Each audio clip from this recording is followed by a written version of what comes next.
kemunafikan bertentangan dengan iman. Karena bertentangan dengan iman, maka berarti iman tidak ada, meskipun pura-pura iman. Karena tidak ada iman, maka tidak mungkin orang itu masuk surga, dan tidak ada lain tempatnya kecuali neraka. Di neraka pun itu yang paling bawah, yang paling berat siksaannya. Jadi kemunafikan itu bertentangan dengan keimanan, sehingga kemunafikan bisa menyebabkan seseorang keluar dari agama Islam. Karena itu saya kira sangat penting bagi kita untuk mengetahui apa itu kemunafikan, apa saja macamnya, dan apa tanda-tandanya agar kita bisa menghindarinya. Para ulama umumnya membedakan kemunafikan menjadi dua kategori. Satu, kategori kemunafikan yang berkaitan dengan akidah, dengan keyakinan dalam keimanan. Ini yang mereka sebut kemunafikan besar, yang tidak memungkinkan seseorang masuk surga. Yang kedua, kategori yang kedua, kemunafikan yang berkaitan dengan perilaku. Jadi kaitannya hanya dengan perilaku, termasuk omongan, tapi nggak sampai pada keyakinan.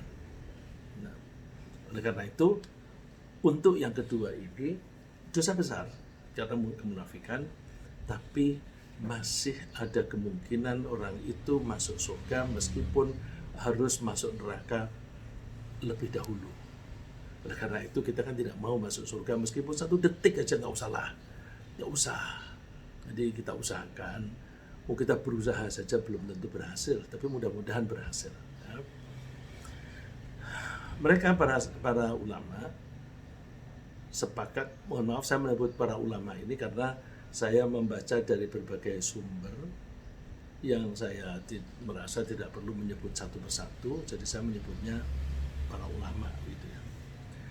Mereka sepakat bahwa kemunafikan yang berkaitan dengan akidah itu menyebabkan seseorang keluar dari agama Islam. Dan karena itu kemunafikan yang ini disebut kemunafikan yang besar. An-nifaqul kabir. An-nifaq itu kemunafikan. Kemunafikan bahasa Arabnya nifaq, orangnya disebut munafik. Ya, jadi kalau saya menyebut kemunafikan itu berarti nifaq, orangnya munafik. Tapi karena dalam bahasa Indonesia tidak ada nifaq, lalu saya pakai munafik tetapi dari tambahan ke di depan dan an di belakang. Sedangkan kemunafikan yang berkaitan dengan perilaku dianggap sebagai kemunafikan kecil jika tidak bertentangan dengan akidah Islam. Meskipun demikian, kemunafikan kecil itu menyebabkan seseorang menanggung dosa besar. Seseorang dianggap munafik dan tidak dianggap sebagai yang beriman atau mukmin jika dia secara lahiriah mengaku beragama Islam, tapi di dalam hatinya atau pikirannya ada gejala-gejala tidak percaya atau keraguan, atau ada keraguan tentang keesaan Allah. Keesaan Allah dengan segala sifat kesempurnaannya. Dan jika orang itu meragukan tentang kebenaran Nabi Muhammad. Kebenaran Nabi Muhammad itu misalnya orang mengatakan, Nabi Muhammad itu kan manusia biasa, dia bisa saja salah. Nah, itu berarti orang itu meragukan tentang kebenaran Nabi Muhammad, karena di dalam Al-Quran disebutkan Nabi Muhammad itu kalau berbicara sebenarnya berdasarkan wahyu, begitu. Karena berdasarkan wahyu, maka apa yang diucapkan Nabi Muhammad itu benar adanya dan bisa menjadi hukum. Ya. Jadi kalau ada orang meragukan keesaan Allah dengan segala sifatnya, meragukan kenabian Nabi Muhammad, meragukan kebenaran seluruh atau sebagian dari Al-Quran, atau kebenaran akan adanya hari kiamat, maka orang itu munafik. Misalnya, seseorang termasuk munafik jika dia secara lisan mengakui Allah sebagai Tuhan, tapi perilakunya menunjukkan ketidaktaatan kepadanya.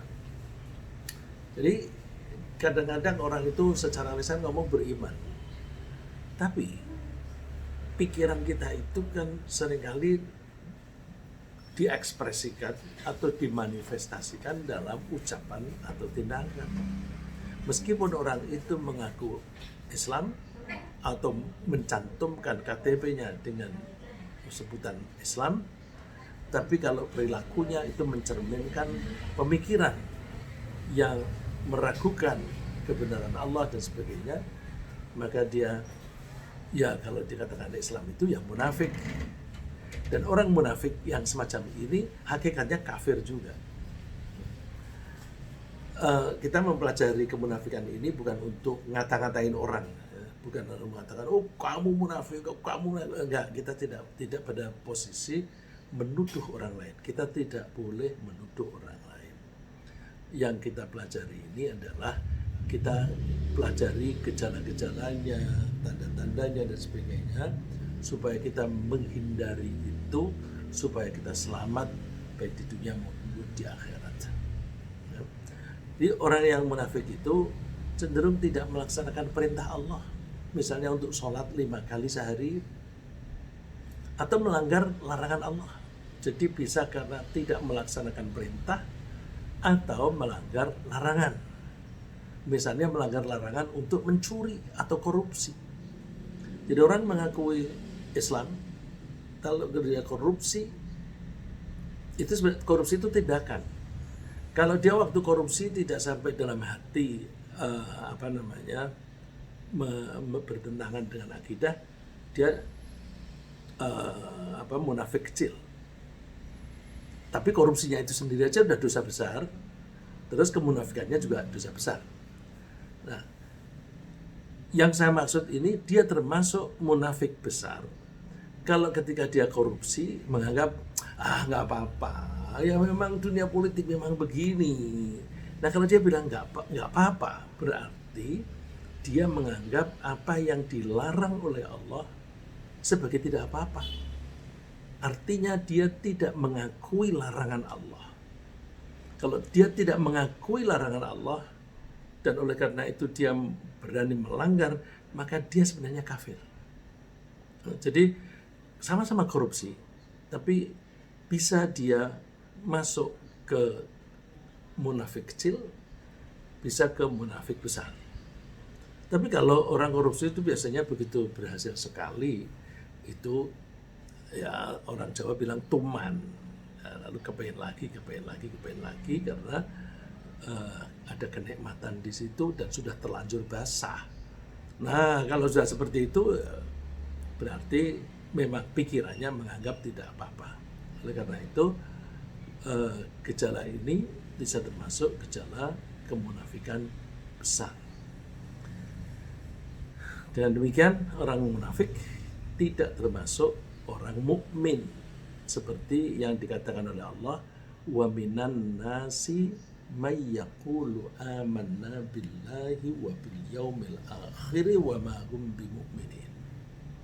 Di antara manusia ada orang yang mengatakan kami beriman kepada Allah dan beriman kepada hari akhir.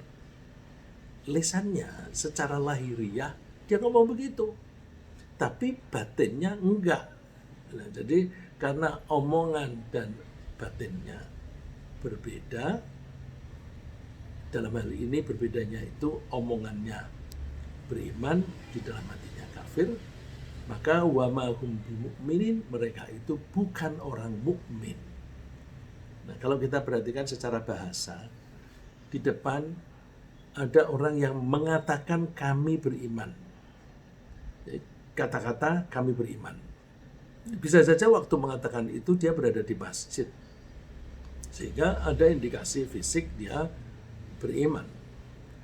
Tapi ketika dia bekerja, dia menipu, dia ngemplang utang, dia korupsi.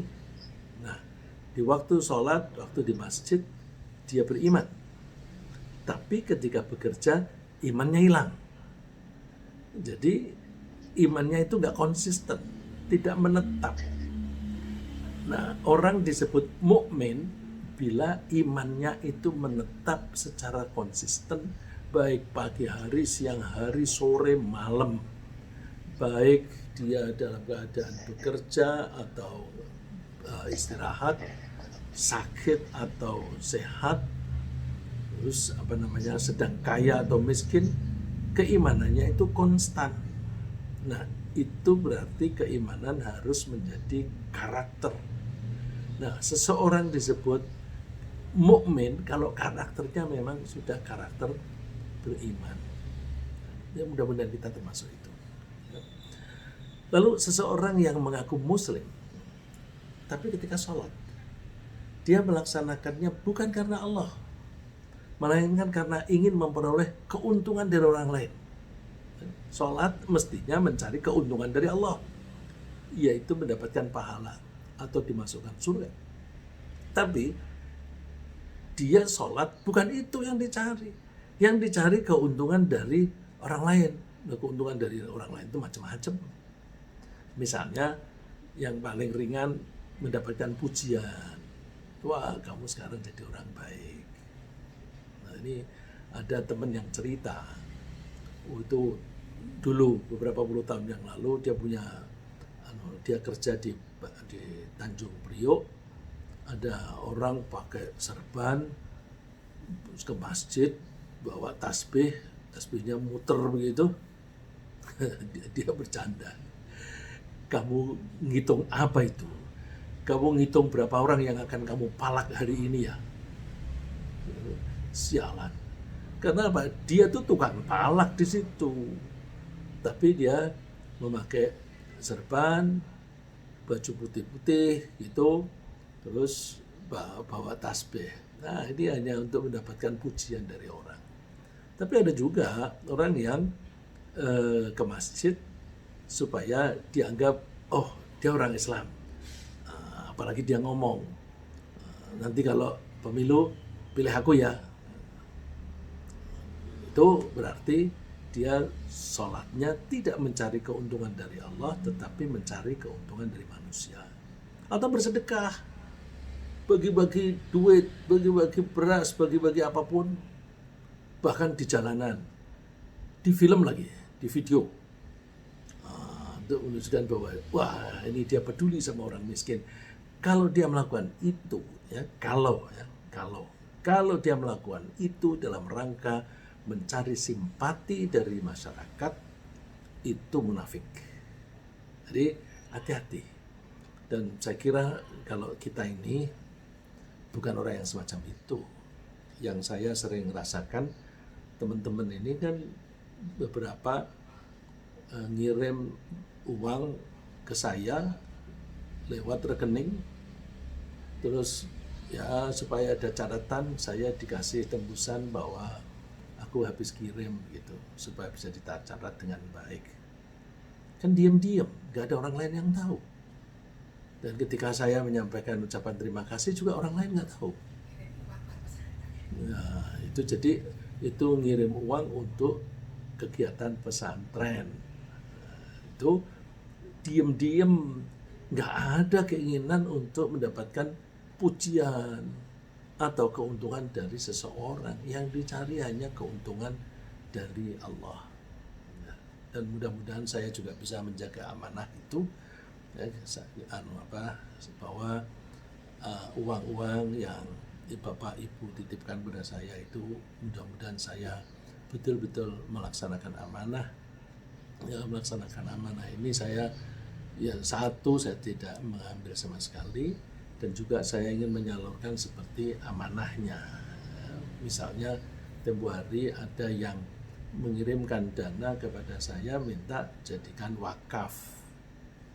Ternyata rencana untuk memiliki yayasan yang memiliki, bukan saya sendiri ya, bukan saya pribadi, ke rencana yayasan untuk memiliki tempat untuk pesantren sementara batal.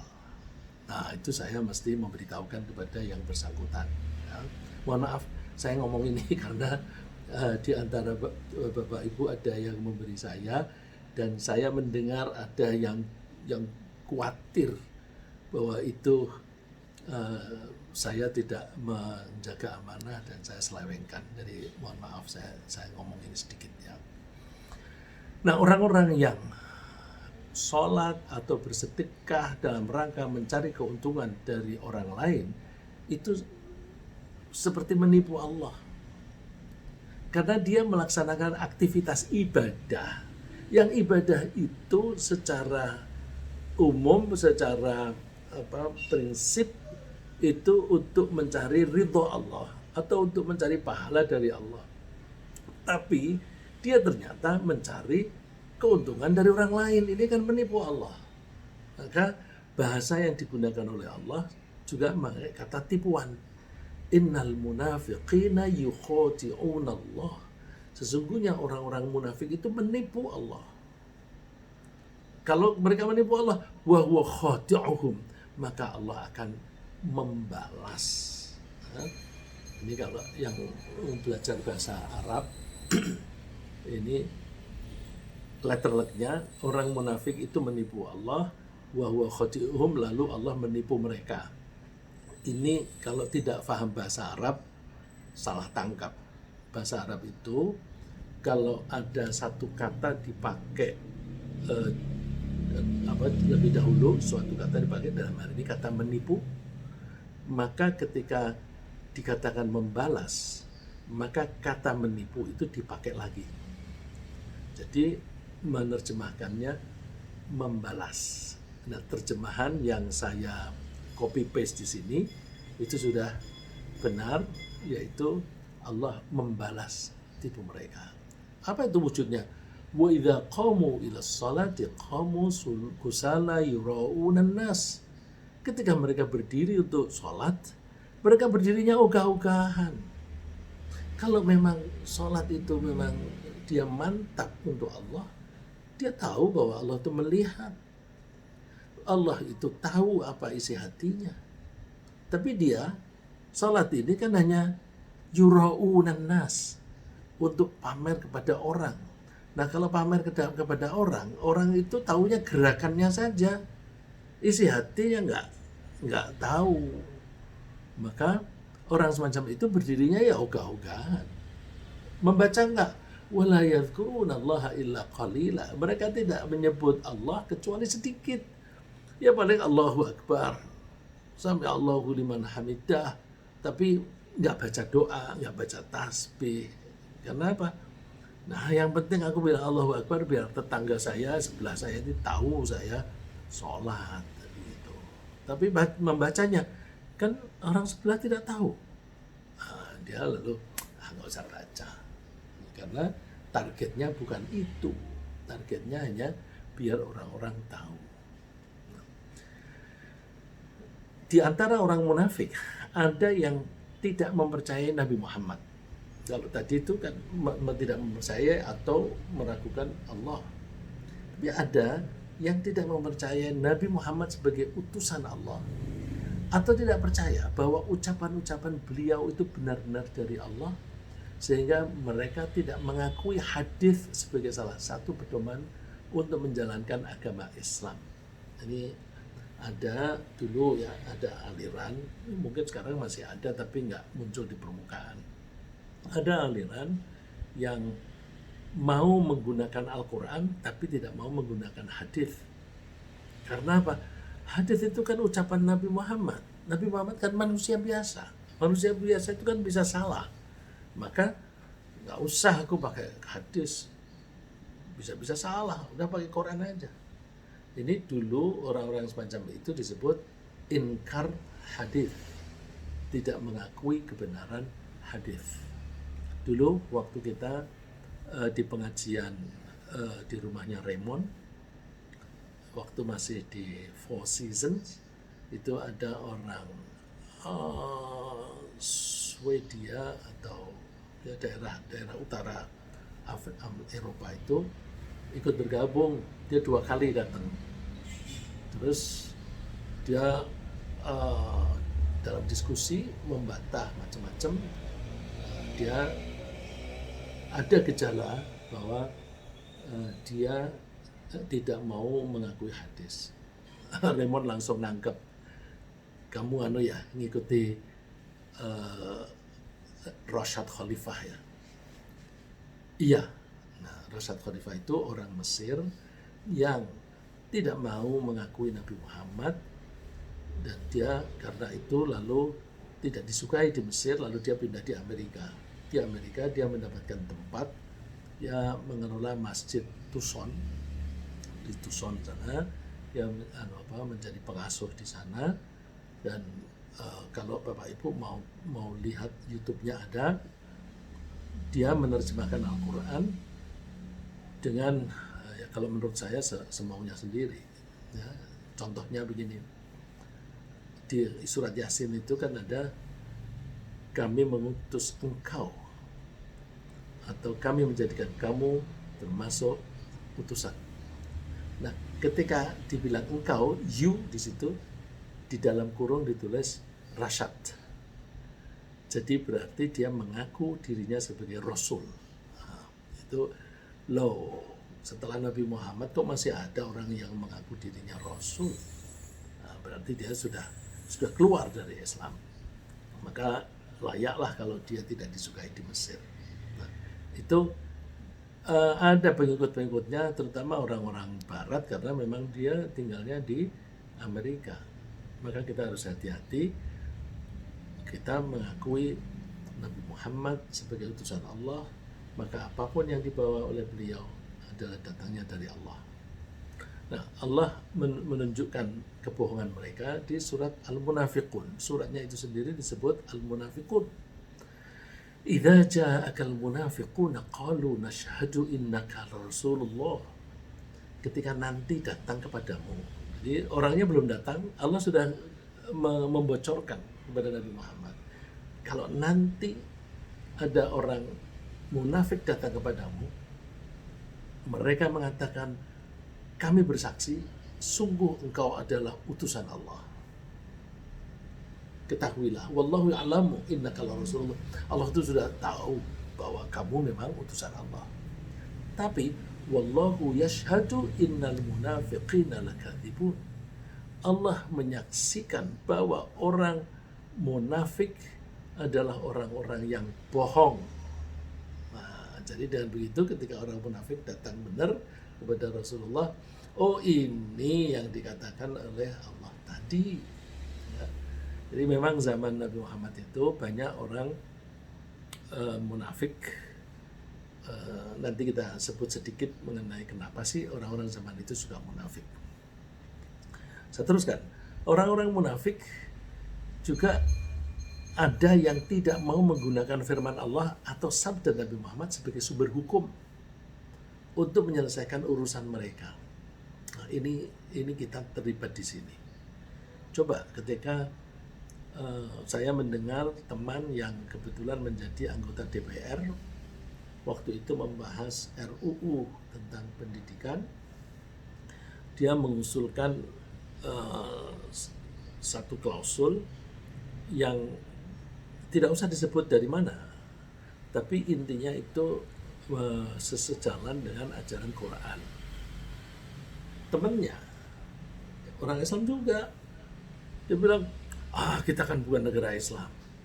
Iya, kita bukan negara Islam, tapi kan kita itu kalau orang Islam mesti berusaha menerapkan ajaran Islam dimanapun kita berada. Nggak usah kita mengumumkan pada orang-orang, ya aku orang Islam, ya aku orang Islam. Nggak usah. Kita bekerja, ya udah bekerja biasa. Tetapi ketika kita berdagang, kita terapkan ajaran-ajaran Islam. Antara lain tidak boleh menipu, tidak boleh mengurangi hak orang lain. Itu yang penting prinsip-prinsipnya dipakai. Meskipun nggak usah bilang bahwa ini ajaran Quran gitu. Nah itu semacam itu. Berarti ketika menyusun undang-undang untuk membangun kepentingan bangsa, untuk menyelesaikan masalah yang dihadapi oleh bangsa, tidak mau memakai firman Allah, tidak mau memakai hadis Nabi, sabda Nabi. Nah itu kan kelas negara. Kita, kelas pribadi atau keluarga, mesti berusaha, kalau ada problem, kita mencari solusi. Ketika kita mencari solusi, jangan lupa, selalu kita rujuk hadis dan Quran. Ya. Saya kasih contoh yang sederhana. Mau beli makanan, permen misalnya. Kalau dari negara maju, biasanya ingredients-nya itu disebutkan. Jadi kalau mau beli coklat atau apa, cek ingredients-nya apa nih. Kalau ada yang meragukan, ya nggak usah beli. Ini kan masa beli, oh ini enak sekali ini, terkenal. Terkenal ya terkenal, tapi saya tetap harus merujuk kepada Quran dan hadis. Nggak usah beli. Dibilangin kolot. Nah, dia kalau bilang kolot berarti dia tidak mau memakai Quran atau hadis. Nah, itu indikasi kemunafikan. Kita jangan terpengaruh. Nah, jadi orang munafik tidak mau menggunakan firman Allah atau sabda Nabi sebagai sumber hukum untuk menyelesaikan urusan mereka. Ini contoh saat itu, wa idza du'u ila Allah wa rasulihi liyahkuma bainahum, ketika ada orang yang berselisih kemudian diajak, ayo kita mencari penengahan kepada Nabi Muhammad. Ini antara lain orang-orang Yahudi itu juga gitu. Oh ya, yuk kita ke nabimu, kita cari penyelesaian. Idza fariqum minhum mu'ridun, sebagian dari mereka itu berpaling, artinya menolak, nggak mau, enggak. Nah ini berarti menolak hukum Allah dan Rasulnya. Pokoknya kita itu menyelesaikan masalah mesti rujukan nomor satu adalah Quran dan hadis. Bahkan orang-orang munafik itu berusaha sekuat mungkin untuk menghalangi digunakannya Al-Quran sebagai hukum, sumber hukum. Pokoknya dihalang-halangi. Ada orang yang mau menerapkan ajaran Quran dianggap ekstrim, malah dianggap teroris. Nah itu, kalau mereka itu orang-orang yang mengaku Islam, berarti mereka itu munafik. Saya kira gejala itu ada itu. Ya. Gejala itu ada.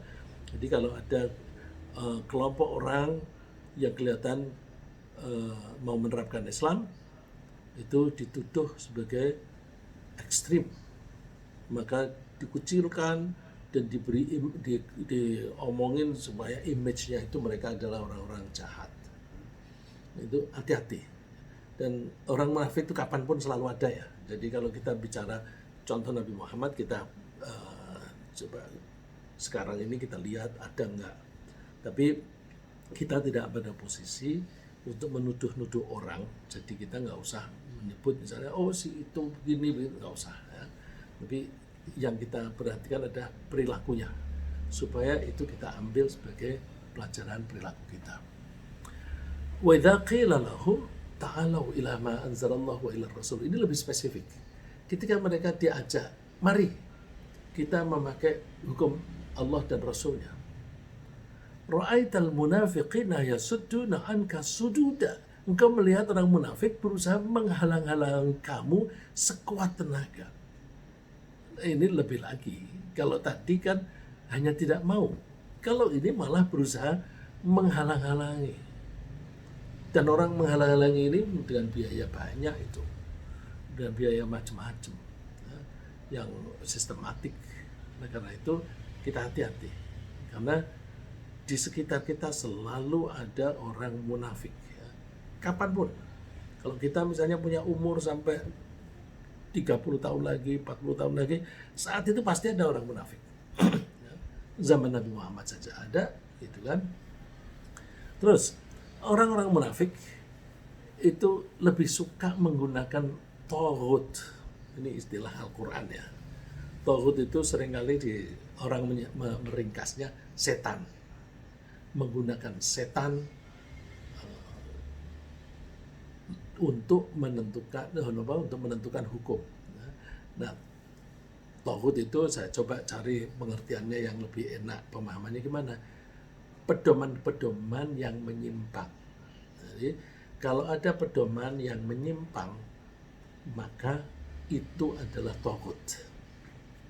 Nah, saya kasih contoh ya, yang sekarang ini lagi on ya, lagi on apa in, lagi in. Kalau ada istri diajak oleh suaminya, lalu dia menolak, itu istri punya hak untuk menolak. Maka kalau suaminya memaksa mengajak, maka itu adalah perkosaan. Dan perkosaan itu melanggar undang-undang. Maka suami sendiri itu bisa dikenai tuduhan memperkosa istri. Ini menurut pemahaman saya tohut. Karena itu justru mengajak menyimpang. Karena apa? Kita bersuami istri itu kan supaya melakukan kegiatan-kegiatan yang spesifik itu halal. Jadi nikah itu untuk menghalalkan yang semula haram. Dan yang halal itu adalah kebutuhan manusia. Kebutuhan dasar malahan. Kalau kita baca teorinya Maslow, itu termasuk kebutuhan dasar. Lah kok dihalang-halangi? Kalau itu kebutuhan dasar, maka nggak bisa itu dihambat. Karena orang itu beda-beda. Ada yang kalau tidak segera dilakukan, itu bisa pusing, bisa macam-macam. Nah, kalau pusing, dia ditolak oleh istrinya, dia mencari wanita lain. Kalau mencari wanita lain dengan cara yang sah, dia olok-olok. Wih, dia poligami. Tapi kalau dia pergi ke pelacur, nggak ada yang olok-olok. Ya, jadi kalau ini aturan itu diterapkan, maka itu akan membuat marak pelacuran. Karena pelacur itu biasanya melakukannya dengan sukarela. Nah, kalau istri sedang capek, sedang sakit, itu lalu menolak. Nah, pedoman yang menyebabkan seseorang menyimpang dari ajaran agama, pedoman ini namanya tohut. Nah, orang munafik lebih suka menggunakan tohut atau pedoman-pedoman yang menyimpang dari ajaran Allah sebagai sumber hukum untuk mengatasi masalah. Ya, hati-hati. Ya. Alam tara ila alladhina yaz'umuna annahum amanu bima unzila ilaika wa unzila min qablika yuriduna an yatahakamu ila at-taghuti wa qad umiru an yakfuru bih. Tahu gak kamu orang yang menyangka atau mengaku bahwa mereka itu beriman kepada Al-Quran yang diturunkan kepadamu dan beriman kepada kitab yang diturunkan sebelumnya, mereka suka atau menginginkan mencari solusinya itu ke tohut, pedoman-pedoman yang menyimpang. Wa qad umiru an yakfuru bih, padahal mereka itu sudah diperintahkan untuk meninggalkan itu. Kok ke sana? Nah, wa yuridu syaitanu ayyudhillahum dhalalan ba'ida. Setan itu menginginkan siapa saja untuk menyimpang, untuk melakukan penyimpangan yang jauh. Jadi hati-hati kita dalam pergaulan, jangan sampai kita itu terpengaruh ajakan-ajakan yang semacam itu. Ya, orang menghambat dilakukannya Islam itu macam-macam. Bukan hanya misalnya Piagam Jakarta itu nggak boleh dipakai bagian klausur tertentu atau beberapa kata. Oke lah, itu kan sudah menjadi kompromi, berarti sudah final. Tapi selalu ada usaha-usaha untuk menghalang-halangi diterapkannya ajaran Islam untuk orang Islam sendiri, nggak memaksa orang lain kok begitu. Lagi, orang-orang munafik meskipun mengaku beriman, sebenarnya tidak mengakui kebenaran Allah dan utusannya, dan bahkan menuduh janji-janji Allah sebagai tipu daya. Ini contoh kasus pada zaman Nabi Muhammad. Pada perang Uhud itu orang-orang munafik itu mereka kan mengaku Islam, maka mereka beberapa di antara mereka ikut perang. Kalau mereka tidak ikut, nanti kentara bahwa mereka itu tidak beriman. Mereka ikut, tapi maksudnya supaya menjatuhkan mental orang Islam. Mereka ikut perang Uhud. Banyak itu jumlahnya, ada sekitar 300-an. Terus di tengah-tengah medan waktu menghadapi itu, mereka mengatakan begini, wa idz yaqulul munafiquna alladziina fi qulubihim maradun ma wa'adana Allah wa rasuluhu illa ghurura. Kita ini dijanjikan oleh Allah dan Rasulnya hanya tipu daya aja. Kita suruh ikut perang biar kita mati. Ini menipu kita. Jadi orang-orang munafik dan orang-orang yang di hatinya ada penyakit, mereka mengatakan janji Allah dan Rasulnya itu hanya tipuan. Nah, janjinya apa? Kalau ikut perang, kemudian terbunuh di situ, maka akan mendapatkan tempat yang mulia di surga. Nah, mereka menganggap itu tipuan. Nah, itu contoh yang fenomenal. Seseorang menjadi munafik kalau ia berprasangka buruk kepada Allah. Nah, ini hati-hati. Seseorang juga bisa menjadi munafik kalau dia berprasangka buruk kepada Allah. Prasangka buruk itu apa? Untuk omongan kita sehari-hari kita ngomongnya negative thinking, kebalikan dari positive thinking. Orang ketika berpositive thinking, kalau dia beriman, dia prasangkanya baik, tapi baiknya itu dikaitkan dengan Allah. Nah, pasti Allah akan menghendaki kebaikan untuk kita. Oh, ada kejadian ini, pasti Allah maunya baik, pasti baik. Itu positive thinking. Bukan hanya menghibur ya, bukan hanya menghibur. Kalau kita berpositive thinking itu rasionalisasinya jalan. Kalau tidak jalan, itu namanya hanya menghibur diri. Nah, jadi kalau orang munafik itu kecenderungannya berprasangka buruk kepada Allah, negative thinking. Nah, jadi seseorang menjadi munafik kalau ia berprasangka buruk terhadap Allah. Misalnya meragukan bahwa Allah akan menjamin rizkinya meskipun ia suatu saat menjadi makin tua dan lemah. Nah, ini orang misalnya, 2 tahun lagi aku pensiun nih, aku penghasilanku jadi kurangnya banyak. Atau bahkan ada yang tidak ada pensiun karena di perusahaan swasta yang nggak ada program pensiunnya. Wah, kalau ini pensiun matilah aku, makan apa? Nah, itu berprasangka buruk kepada Allah. Karena apa? Kalau misalnya dia pensiun umur 55 atau umur 60, anggaplah pensiunnya umur 60.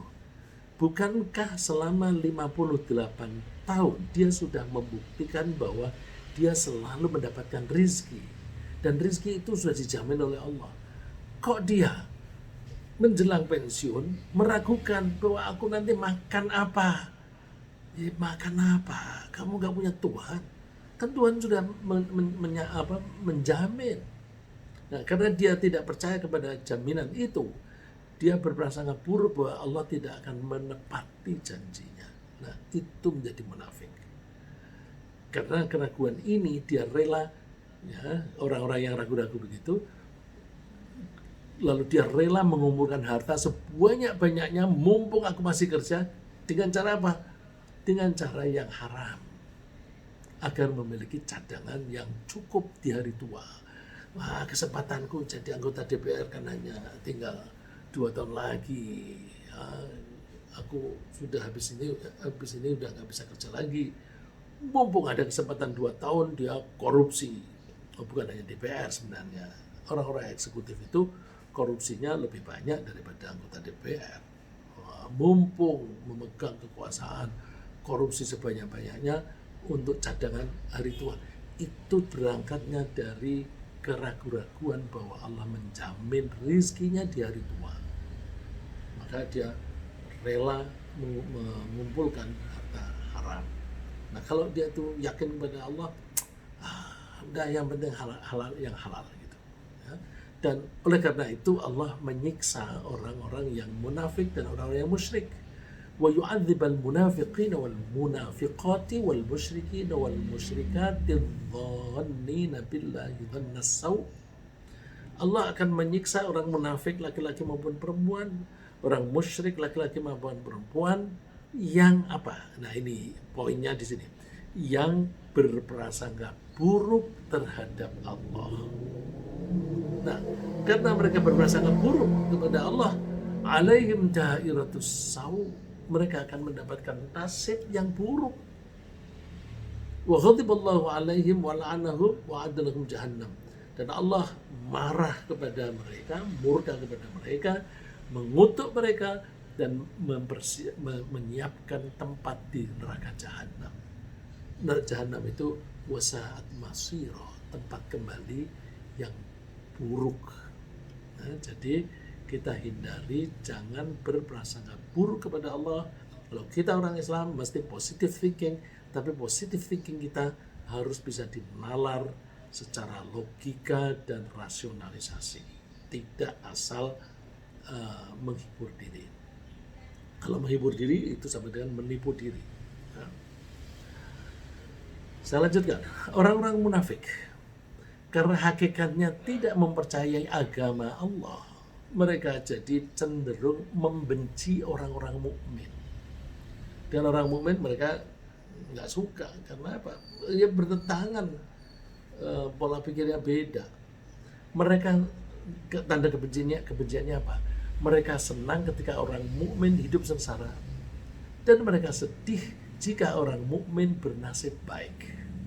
Oleh karena itu Allah melarang kita menjadikan mereka sebagai teman akrab yang seia sekata. Ya. Nggak boleh menjadikan mereka teman akrab yang seia sekata. Kalau namanya seia sekata itu kan setuju-setuju aja. Nah, kalau mereka ngajak ke yang buruk, ikut. Mengajak yang haram, ikut. Nah, itu seia sekata. Nah, itu makanya nggak boleh kita terlalu dekat. Berkawan boleh, tapi jangan terlalu dekat. Karena kalau terlalu dekat, kita bisa mempercayakan sesuatu yang kemudian nanti kita bisa mengikuti jejak mereka yang tidak mau sholat dan sebagainya. Ya. Saya kasih contoh, saya pernah ikut mendaki gunung, ya, trekking gitu. Yang mimpin, setahu saya agamanya Islam. Tapi yang terjadi apa? Tidak ada jadwal untuk sholat. Kalau ada orang sholat pasti ditinggal. Nah kalau ketinggalan di tengah hutan, di gunung, bisa tersesat. Itu kan bahaya. Jadi kalau mempercayakan mereka di dalam kepemimpinan, coba di kepemimpinan dalam trekking aja, itu bisa hilang sholat kita. Maka hati-hati memilih teman. Dan orang munafik itu menginginkan masyarakat muslimin makin lemah dan berusaha menghambat mereka tumbuh menjadi kuat dengan berbagai cara. Misalnya termasuk dengan cara memecah belah mereka. Orang Islam ini pecah belah aja. Partainya dibikin dua. Yang satu kelompok, wah ini mumpung ada isu nih, satu kelompok dibiayai untuk bikin mukernas misalnya. Ini kamu bikin mukernas, terus bikin ketua tandingan, terus biar gaduh. Nah, dengan gaduh itu lalu partai itu menjadi lemah. Itu pekerjaan orang yang tidak suka orang Islam menjadi kuat. Humul ladzina yaquluna la tunfiqu ala man 'inda Rasulillah. Contohnya pada zaman Nabi Muhammad, orang-orang munafik itu mengatakan, kalau kamu bersedekah jangan kamu kasihkan kepada orang-orang yang teman-temannya Muhammad itu, jangan kamu kasih. Hatta yang faddu, sampai mereka itu tidak lagi membela Nabi Muhammad atau bubar meninggalkan Nabi Muhammad. Mereka berusaha menghalang-halangi supaya orang-orang Islam itu lemah secara ekonomi, secara militer dan sebagainya. tapi mereka tidak tahu.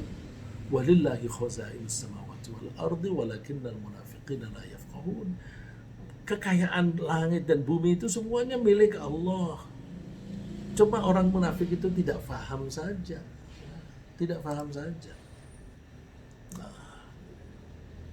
Lagi orang-orang munafik itu menganggap orang yang beriman kepada Allah dan beriman kepada hari kebangkitan sebagai orang bodoh.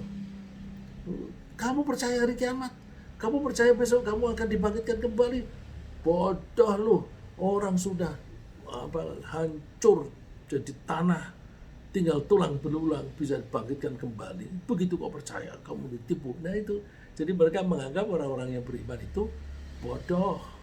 Seperti yang dikutip oleh Allah. Wa idza qila lahum aminu kama amanan nas.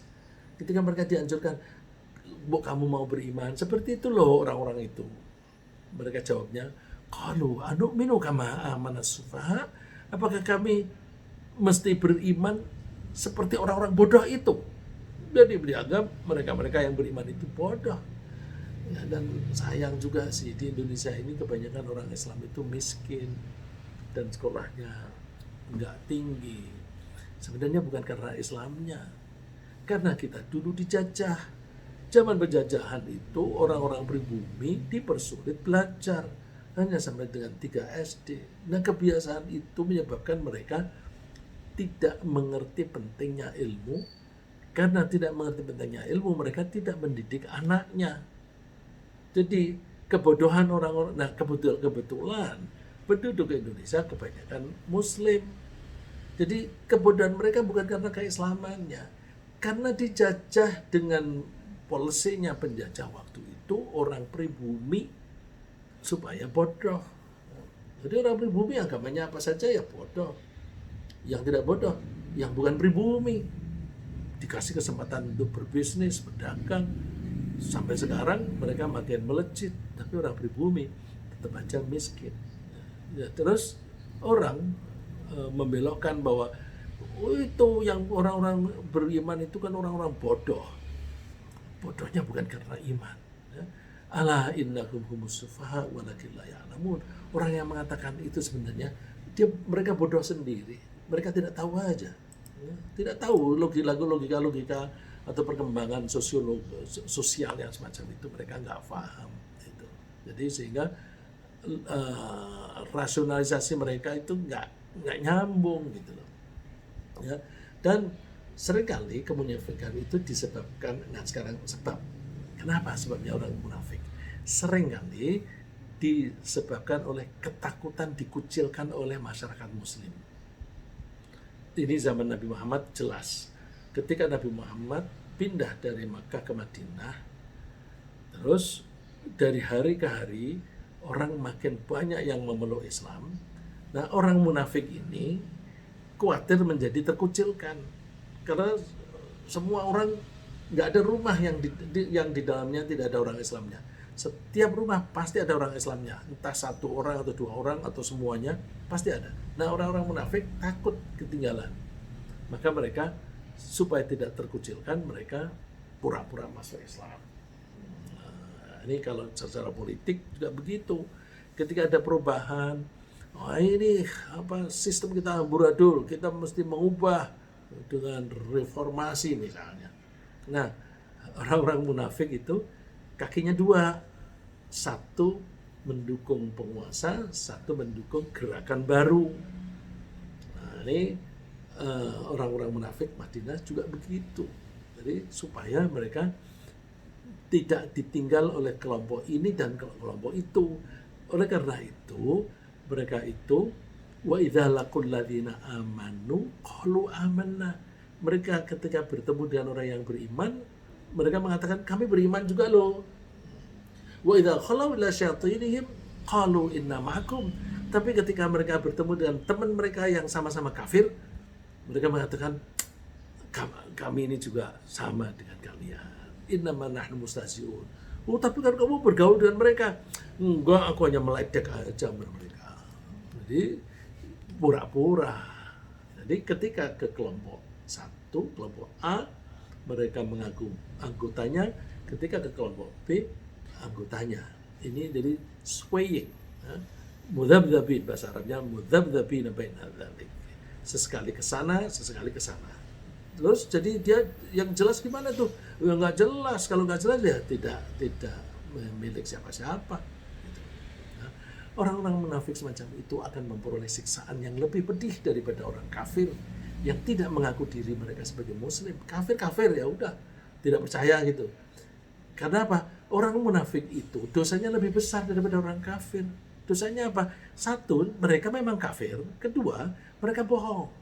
Jadi dosanya lebih banyak. Oleh karena itu, pantas kalau dikatakan oleh Allah, innal munafiqina fit darkil asfali minan nar. Sesungguhnya orang-orang munafik itu di level yang paling rendah di neraka.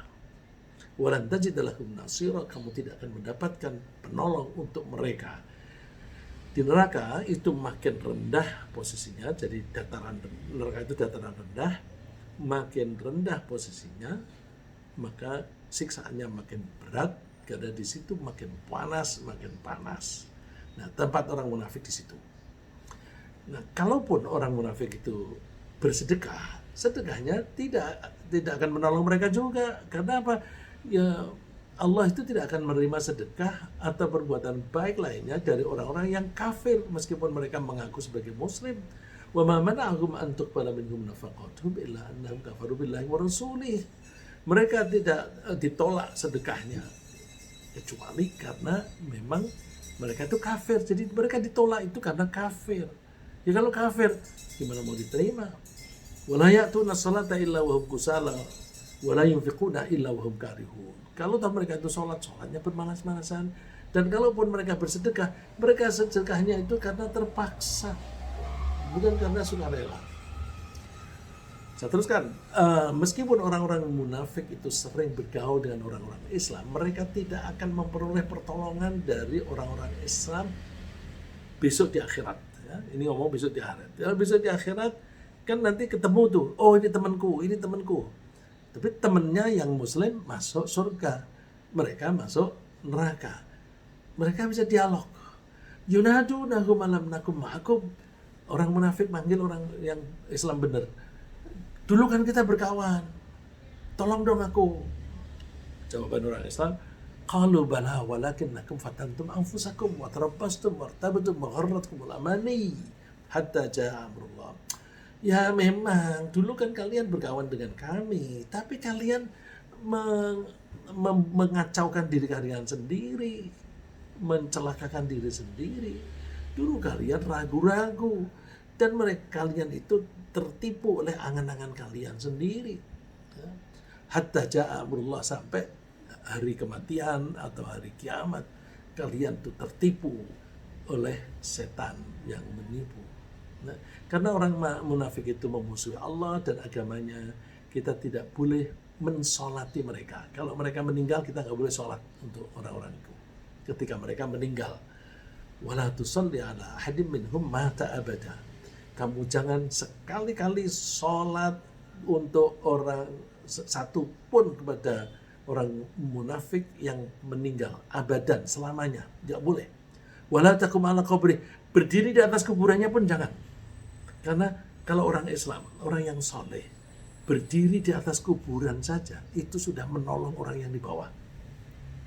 Karena dianggap orang ini mau menengok kuburannya orang itu, berarti kalau orang ini baik, berarti orang yang di kuburan itu orang baik. Jadi kehadirannya datang di atas kuburan itu saja, itu sudah menolong. Nah, oleh karena itu, wala takum ala qabri. Kamu jangan berdiri di atas kuburan. Kenapa? Innahum kafaru billahi wa rasulihi wa matu wa hum fasiqun. Mereka itu mengingkari Allah dan Rasulnya, dan mereka meninggal dalam keadaan fasik. Maka kalau kamu misalnya Muhammad meminta tolong kepada mereka 70 kali pun tidak akan diampuni. Ya, istaghfir lahum wa la tastaghfir lahum. Baik kamu minta ampun untuk mereka ataupun tidak. In tastaghfir lahum 70 marratan fala yaghfirullahu lahum. Kalaupun kamu minta ampun kepada Allah untuk mereka 70 kali, maka Allah tidak akan mengampuni mereka. Karena apa? Bi'annahum kafaru billahi wa rasulih. Karena mereka itu mengingkari Allah dan Rasulnya. Jadi itu beberapa gejala. Masih ada gejala-gejala yang lain, di Di Al-Quran itu banyak sekali digambarkan gejala-gejala orang munafik, tapi kita terbatas waktu. Sementara sampai di sini, insya Allah pertemuan yang akan datang kita akan membahas gejala-gejala munafik, kecuali terutama yang berkaitan dengan perilaku. Ya, ringkasnya begini, orang munafik itu bukan orang mukmin karena mereka menipu Allah. Ciri khas orang munafik antara lain tidak mengakui kepada kenabian Nabi Muhammad, menolak Al-Quran sebagai sumber hukum, berprasangka buruk kepada Allah, suka menghambat pertumbuhan Islam, dan ingin orang-orang Islam itu sengsara. Mereka menjadi munafik karena takut dikucilkan oleh masyarakat Muslim dan menginginkan jabatan dari non-Muslim, karena yang punya jabatan non-Muslim mau ngikut mereka. Ya. Oleh karena itu kita tidak boleh mensolati jenazah orang munafik. Orang munafik itu memang tempatnya di neraka, maka kita jangan mohon ampun untuk mereka. Orang munafik itu di level yang terbawah di neraka. Semoga Allah menjauhkan kemunafikan dari hati kita. Amin.